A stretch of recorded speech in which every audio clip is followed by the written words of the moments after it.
Is it just me, or is there something a little bit off about Ryan, if you know what I mean?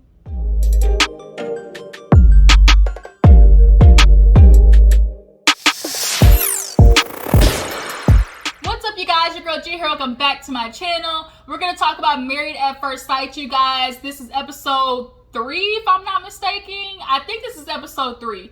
Honestly, everything that they've shown so far, they really could have condensed it down to 2 episodes, but I guess they trying to drag it out to hit their episode count. But there really isn't that much going on. We all know when it comes to Married at First Sight, the real good juicy stuff does not happen until, you know, Honeymoon and beyond.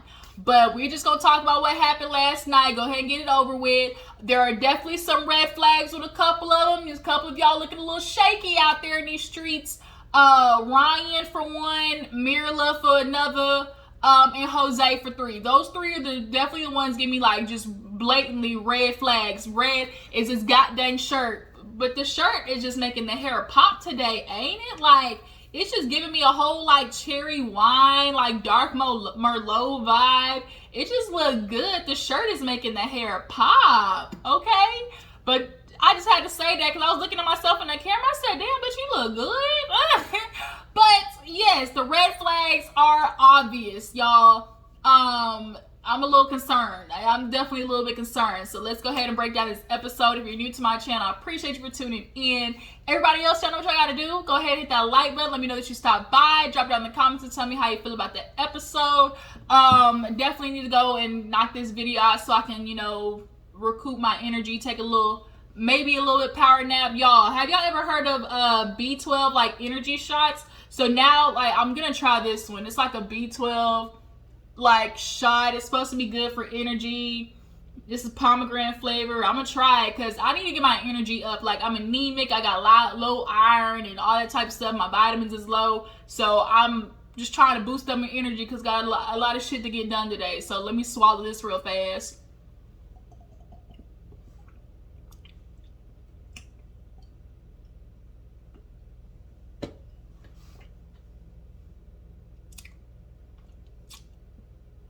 Ooh. I mean, it's not bad. It's alright. It's alright. I've tasted worse. But now that we got that out the way, hopefully that'll kick in by the time I get done with this video so I can do the work. So, Married at First Sight, y'all. Let's go ahead and get into it. So we actually open up with everybody, you know, finally getting their intimate time by themselves. They are away from family, away from the whole wedding. We are finally getting to the first night of them being husband and wife, y'all. A couple of them decided to do the cute, you know, carry over the threshold. You know, Zach and Michaela, Jose and Rachel, Bao and Johnny, like they all, you know, carried the wife over the threshold and stuff like that. And so far, so good. Who do I want to talk about first? Let's knock out Johnny and Bao. So Johnny and Bao, y'all, I'm optimistic. I am optimistic, and I really hope that they don't self-sabotage because this really could be good. I really hope Bao will get out of her own way. I really hope that's what happens. I think it is a blessing in disguise that Johnny is the one that was at the end of the aisle, because I don't think had it not been Johnny, she would be able to open herself up like how Johnny's getting her. Like, that familiarity is allowing Bao's, you know, walls to drop at a rate or just at a chance a lot higher than I think had it been a complete stranger. I think it just really was a blessing in disguise that, you know, Johnny was the one at the end of the aisle. That comfortability just is going to allow Bao to actually allow herself to possibly like fall in love. But when they walk in, it was a whole ass Chinese satin bed set. And they was like, what is this? Come to find out, it was his sister who gave them a sheet of 1,000 babies. You know, in China, Asian culture, you know, they serious about, you know, that procreation. So the 1,000 baby blanket, they was already trying to get on it. The family is wanting grandkids, aunts, like nieces and nephews, like as of yesterday. But it's like, y'all do know they just met. But the sister wrote a letter. It was super cute. Bao's looking like, oh my God, like, can we just wait a second? So they're just sitting there talking about the experience so far, what they expect out of, getting married. And she's just excited that it was him. So they get ready to go to bed, and I think this is the time that they were just talking about like what they were gonna do the next day, speaking to family, because this is the next day they're actually speaking to family. And when they went to bed, it was cute, So the next morning they wake up and Bao sees his aunt, grandmother, mom, and I think it was two aunts, grandmother and mom. And Bao got a little figure on her. And the longer you look at Bao, Bao is really gorgeous. She really has a little kind of low-key sultry energy to her that is super attractive. But she ends up seeing Johnny's family, and they kind of was on her, asking questions about when the baby's coming, what do you see for Johnny, how long you gonna be with him. But then there was this one time where the auntie kind of looked like she scared Bao off, but she's like, yeah, Johnny could be a house dad, he cooks and cleans and stuff like that. And the look on Bao's face was that of sheer terror. I don't think she wanted that. I think she wanted a typical Asian man who gonna work till his nubs, work his finger down to the nubs, come home and be super, on top of things, masculine, a leader. In the Vietnamese Asian culture, the men, what they say go, for real. I mean, any culture, but them Asian culture, they serious. But yeah, they was on her about that. She did ask about the dad. The dad did not show up, and that honestly hurt, Johnny's feelings. And he was talking about that. He was like, oh, my dad, I want to hate him, but I still love him. He's my dad, even though I can't stand his, 70s, his 70s, pieces of 70s era, sticks of advice. And it's don't nobody want to hear no advice from the 70s. I need you to get up to date with the times. Okay, I married this woman, and she actually could be a really good woman who produces grandkids for your stingy, non-loving, for your child having ass. But the talk that she had with his family was good. The talk that he had with her family, was okay. He talked about how he was a serial dater, and when you find something that you don't like in this person, it's easy to just cut them off and go to the next. You can't do that. And that's what the sister was concerned about. It was sister or cousin that was saying, what, you can't do that. Are you concerned? He was like, yeah, but this is a commitment. I've never had commitment before. He has had serious relationships, but nothing like this. But overall, I do think Johnny and Bao could make it. So they end up, meeting on the balcony. She talked about how, she was excited to meet the dad, and the family's already talking about babies and whatnot, and they are just excited to see, where this goes. There really wasn't too much going on with them. Let's go ahead and knock out Ryan and Brett, because there wasn't really shit going on with them either. Ryan and Brett, every time they get on the screen, my energy literally depletes. I'm just waiting for, it's almost you gotta pull Ryan, you're pulling teeth with him to get him to start talking. So they're sitting in the bed. They go in the room, and are talking about the wedding day, and he has this awkward ass toast talking about, I'm so excited to meet you more. Yeah, I really want to get to know you, and I'm excited, and let's just see where it goes. And Brett's yeah, toast. It was just he's awkward as fuck, y'all. He's really awkward. So, of course, there's always this, hesitation, oh my God, if I take off my makeup, is he still gonna like me? But Brett has really nice skin, really nice skin. And I'm looking at Ryan, every time you see a close-up of Ryan's face, his face looks ooh, God damn it. His face looks stress, high cholesterol, high sodium, on the verge of a cardiac arrest. His face just literally looks I don't work 60 hours a week. Bags under his eyes, red, puffy. I low-key think, y'all, he got a problem. I'm not gonna lie. Every time he looked like he got either a drinking problem, low-key, or he got one of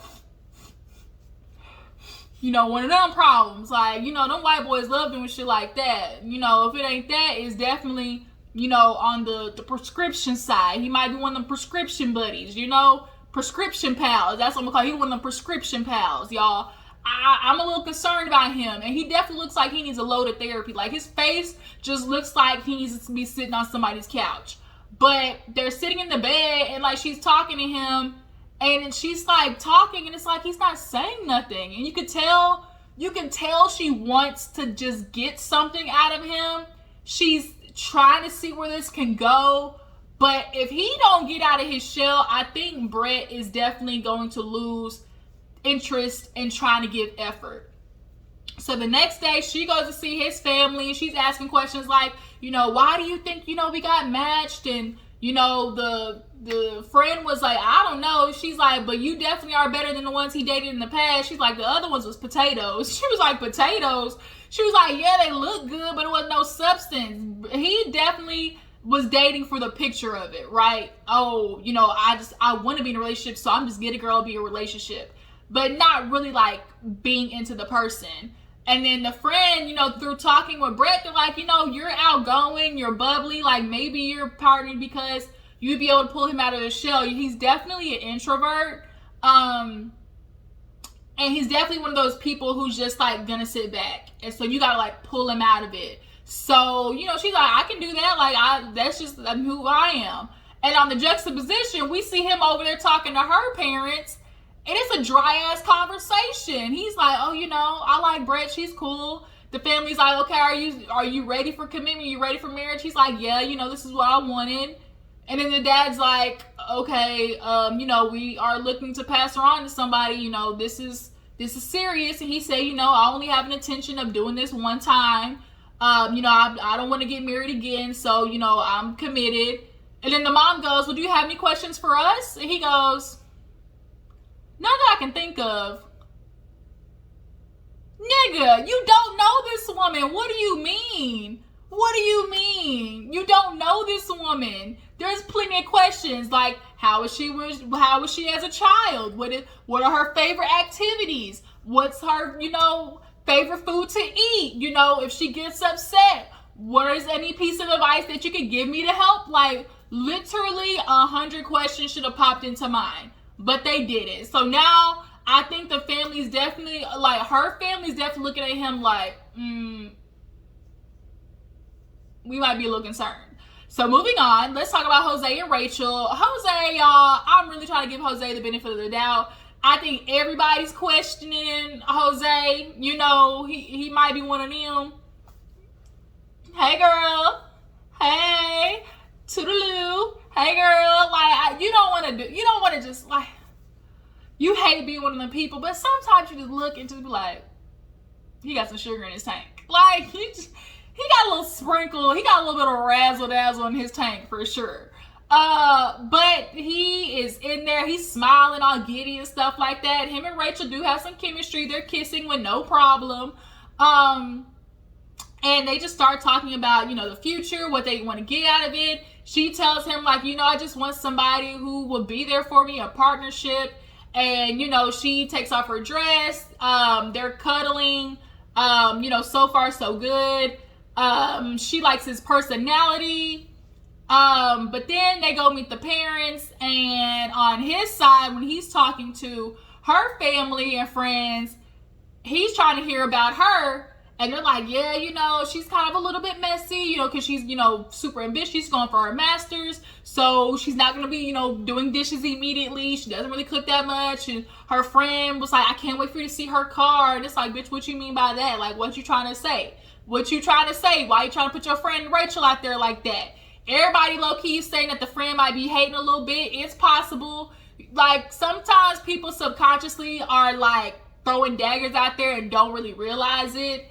And people have been picking up on little slick comments that the friend has been saying since the get-go. So maybe there is a possibility that the friend is like looking at her like, ooh, bitch, I'm upset. Plus, as a friend, you're watching your friend, be on TV. She has an opportunity. Like, there might be a little bit of jelly under there, okay? But as Jose is hearing all these things, you can definitely see the tension just all up in the eyebrows up here, in the perfectly arched, wax tweeze eyebrows. You can definitely see the worry and in his cheeks, it's in the eyebrows and in the cheeks, he does a smile, and he's like, and you like, oh shit, you see it written all over your face. Oh, this gonna go down in a blaze of glory. So she meets with his family, and you know, they're telling, she's like, you know, what about him? What are his quirks? They're like, now look, he's a stickler for money. He's super financially, fiscally responsibility. He has a chart. He keeps everything together. He makes sure everything's on the schedule. And then she starts getting worried on her face because she's like, I'm not like that, like, at all. So the family's like, yeah, like, this is who he is. Like, how? She's like, well, how bad? They're like, you know, you don't want to throw it out there that your son is crazy, but it's like, he might be a little out there. I think the family has a little bit of hope for him. Can he release some of that control? But I think that's definitely where they're gonna butt heads, for sure. So when they meet back with each other, they're talking about the experience. You know, he's like, yeah, your family told me about you, like, you know, how you like to take mental notes. And she's like, I'll just, you know, say something. But, you know, I'm at the point where, like, I don't be quiet. I say what I want, and, you know, it is what it is. And he's like, yeah, you know, I want you to be open and honest because, you know, being quiet, she's like, I used to be the person where I just be quiet, I be quiet. Then I see a dirty spoon in the sink, and then it's like, boom, I blow up. Like, I just release all this shit on you, and all it was a dirty spoon in the sink, you know? And nobody should, like, be like that at all. But he was telling her about finances, like, oh, you know, I've been doing that for the day that I would get married, so I know that I would be able to take care of, you know, my wife and family. So, you know, that's something I can help you with. And it's kind of like, okay, but are you going to start trying to parent her? Like, are you going to start trying to be, like, an authority over her? Like, you don't want to try to be parent, like, treating her like a child with her own money. That's kind of like, you don't want to do that. But so far, they're okay. I don't have hopes for them, though. Moving on, let's talk about who else? Okay, we did Bao Johnny, Brett Ryan, Jose, Mirla and Gil. Mirla is working my everlast motherfucking nerve, y'all. Mirla don't do shit. Like, oh, I don't do that. Oh, I don't like that. Oh, that's not really for me. Like, I just don't really feel that. It's like, damn, girl, do you enjoy anything about life besides the shit that you buy? She just is, like, she's not a spontaneous person. You can tell if it's not in her realm of, like, oh, I scheduled this, or, oh, I'm going to do, like, she just doesn't look like she gets out of, like, her own mindset, right? So they're sitting down on the bed. They come in, and there's a little bit of attraction there. I think she's getting over the fact that he has a bald head. But, you know, they start talking about, you know, family and everything like that. And he was like, you know, I want to ask about your dad. Like, he wasn't here. And she's like, oh, you know, my dad passed away. He was like, oh, you know, mine did too as well. He's like, yeah, he was shot. He was murdered. And that happened when I was 14. So it was very traumatic. And she was like, yeah, mine was very traumatic too. He was like, oh, really? He's like, you want to say? She was like, no. And so the next morning when they woke up, he was like, you know, I'm really glad that, you know, I was vulnerable. Like, the chances that I run into somebody who experienced the same thing I did, like, that's so crazy. Do you want to tell me about it? So finally, when she was telling the story, she was like, so, you know, my dad, he had, you know, another wife, and, you know, they had a kid. He's like, oh, so your half-sister? She was like, yeah, I don't think she wanted to say, like, a half-sister. Clearly, there was not a relationship between her and that girl. Like, clearly, like, before the whole situation with the dad happened, I think Mirla and old girl just wasn't fucking with each other. But she was like, yeah, she's like, she used to claim my dad was like this and this with her. And, you know, she used to say things that my dad was doing. And I was like, what do you mean that your dad was doing? Like, what do you mean? Like, there was like a whole 3, 4, 5, 6, 7, 8 puzzle pieces in that story that Mirla kind of skipped over.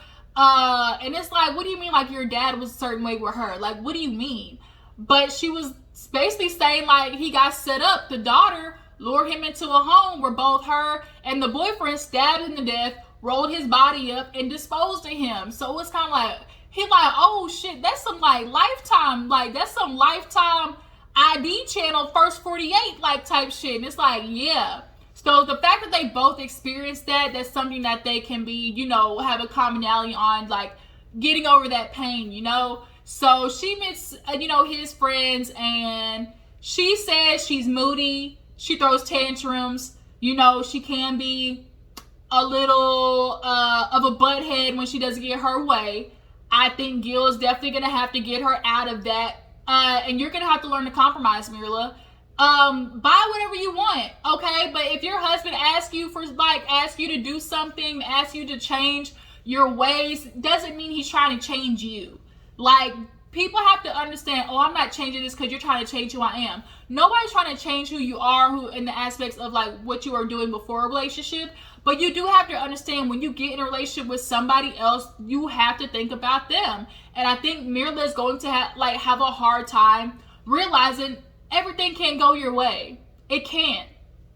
So when the friends are hearing that about Gil, they're kind of like, you know, thinking like, oh my God, a tantrum, moody. You know, he ain't like that.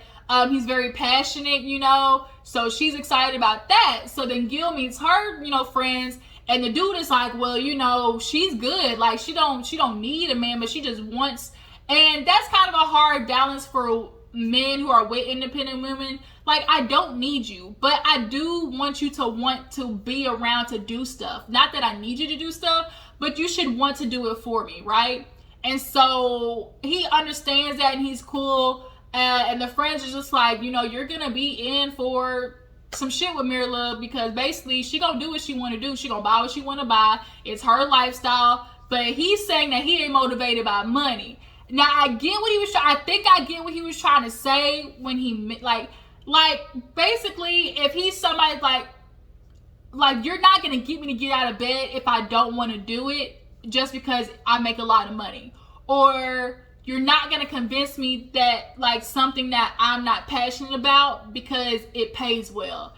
I think that's what he's trying to say, but I also do think he's a man who lives in his comfort zone to a certain extent of not pushing himself to be great. And I think Mirla may be able to pull that out of him if he's willing to not take it as an attack, right? So they get back to each other. They're good. They're talking about everything. And, you know, she's talking about, oh, like, you know, I'm kind of, you know, I throw moods. You know, I can't be a temper tantrum. And he's looking at her like, oh, shit, he's a little bit worried. So with those two, I'm hoping Mirla does not self-sabotage, because you can definitely tell between her and Bao, those two are self-saboteurs for sure. So last but not least, Michaela and Zach. Y'all, these two, I feel like it's gonna burn real fast. Like, they're gonna go so fast, it's get so hot and heavy so fast that I'm scared it's gonna burn out, right? Because it's going so good. But you know, they're getting ready to go to bed. They're talking. You know, she take off her dress. He's like, oh shoot, you got a body, yaddy. I'm excited. So the first night, nothing happened. But the next morning, he meets her family, and he's like, oh my God, your sister is great. I love her, her personality, her smile. She's what I asked for. But the family's like, yeah, she's what you asked for, but best believe you better protect her because she's the baby of the family. So we're looking for somebody to protect her. And Zach says, you know, I got it. You can trust me, I got it. But the sister's like, okay, you talking, but I need action. Okay? Now, on his side of the family, she's saying, like, you know, your son, he's great, he's genuine, like, you guys raised a good man. The dad, you can definitely tell the dad's a lot more excited than the mom. The mom is definitely being, you know, she's optimistic, but you can definitely tell there's a little bit of reservation. And I think it's just simply out of the fact that she doesn't want to let her son go. Moms typically have a harder time letting go of their son than dads have a lot harder time of letting go of their daughter when it comes to marriage, right? Because there's a babying aspect when it comes to a mom and her son, especially a firstborn or a lastborn. They baby the fuck out of them, right? And so when you got to give it up to another woman, they will hold on to their last pinky fingernail, okay? And this mama definitely, even though she likes Michaela, you can tell she likes her and is, you know, comfortable with her, but she gonna struggle to let her son go. But I did appreciate that the dad, you know, danced with Michaela for the father-daughter dance. I'm confused why they did that to Michaela when they know her dad passed away. So I don't know if that was a production thing. Like, I don't know how that would, but I'm just glad that he danced with her. So they get back with each other, and Zach and Michaela just talking about how glad they are. to have met the family and everything like that. And they're just super excited. They're super excited to see where this goes. He was scared. He's like, because my family, like, they're hard to please. He's like, I didn't want to tell you that. I was scared, but, they are hard to please. So, we're just going to have to see how it goes. So now it's time for the honeymoon. Everybody gets their care package. They find out they're going to Florida Keys. And everybody's headed on their way. Brett doesn't like flying. Ryan's looking at her like he didn't say nothing. Like, she's looking at him. She's like, how do you feel about me being scared to fly? I mean, it was like, you gonna say, it's okay, babe, I got you. I'll be there for you. It's okay. Like, I got your hand. Like, he didn't say nothing. He was just kind of like, it's like, nigga, do you talk? Like, does Ryan talk? Like, I'm literally concerned about Ryan. Like, he does not talk. And I think Brett's going to eventually, like, get tired of having to pull shit out of him. So, so they fly to Florida Keys. Everybody gets there. And, I think Zach ends up getting sick or has to separate from Michaela. Jose and Rachel, they just kind of talk about the future, their expectations.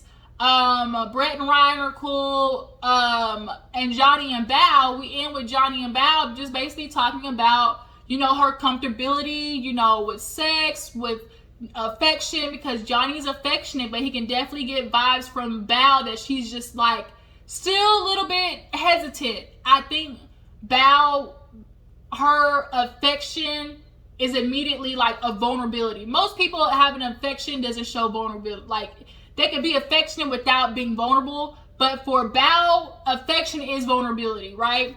So she's not really lovey-dovey, not hugging, just kissing on the regular. And so because she was like, she low-key tried to kick him out the room, talking about, oh, you're gonna sleep in the other bed, and tried to use the excuse of, I snore, so I don't want to keep you up. He's like, I'd rather be in the bed with my wife snoring than not in the bed and, like, being able to sleep. Like, I want to be with you, like, you're my wife. Like, she low-key tried to, like, kick him out of, like, I think just trying to protect herself and trying to, like find an excuse, but he wasn't going for it, and I'm glad he did it. He's not going to allow Bao to push him out, and I appreciate that. He looked at Bao and was like, look, just tell me, like, all right, like, what you're comfortable with. Like, I want to get to know you. I want to be your friend, because I know that's when we'll be comfortable. She had that spreadsheet before they was packing. He was, oh my God, Bao was me on steroids. He's like, I have a checklist. She has a whole Excel spreadsheet. So it's like, hopefully, like, they'll be the yin, like, they'll be each other's, like, opposites attract, because he can pull her out of her, like, restraints, and she can offer him a little bit of structure, right? But when they're sitting there talking, she's like, what do you like about sex? Like, what is it? She's like, I can tell by the way we kiss. She's like, for me, a kiss is telling. And, obviously off camera, they've been kissing. So she mentioned that. And he was like, she's like, I can tell that you'd be like a passionate lover, and I appreciate that.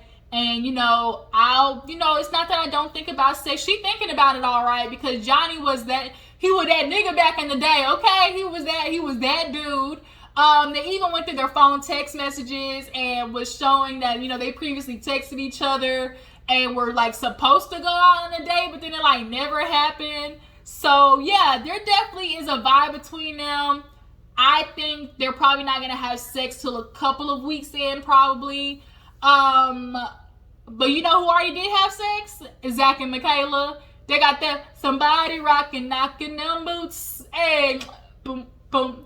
To give me the good love. Somebody rocking, knocking the boots. Boy, they was already getting it going. Zach said, I'm going to die a happy man. Sexually. He already hit it from the bike, okay? He said he good. Next is, who y'all think gonna be next? Is it gonna be Johnny and Bao, Brett, Ryan, or we already know Marilyn. I ain't even gonna put Marilyn Gill in that one. Who y'all think is gonna be next? Brett, Ryan, Johnny, or Bao? Who do y'all think it's gonna be? Or Jose and Rachel? I think it's probably gonna be Jose and Rachel. But yeah, that's pretty much it. Damn, this review went a little bit long. Yeah, I didn't mean to talk about it that long, but it's okay. I will catch you guys later. Drop down in the comments, tell me how you feel about Zach and Michaela hooking up already. Do y'all think it's okay that they hooked up already? Do you think Zach's mama is gonna be able to allow him, you know, to go on and be a husband? Are y'all getting undercover lover vibes from Jose as well?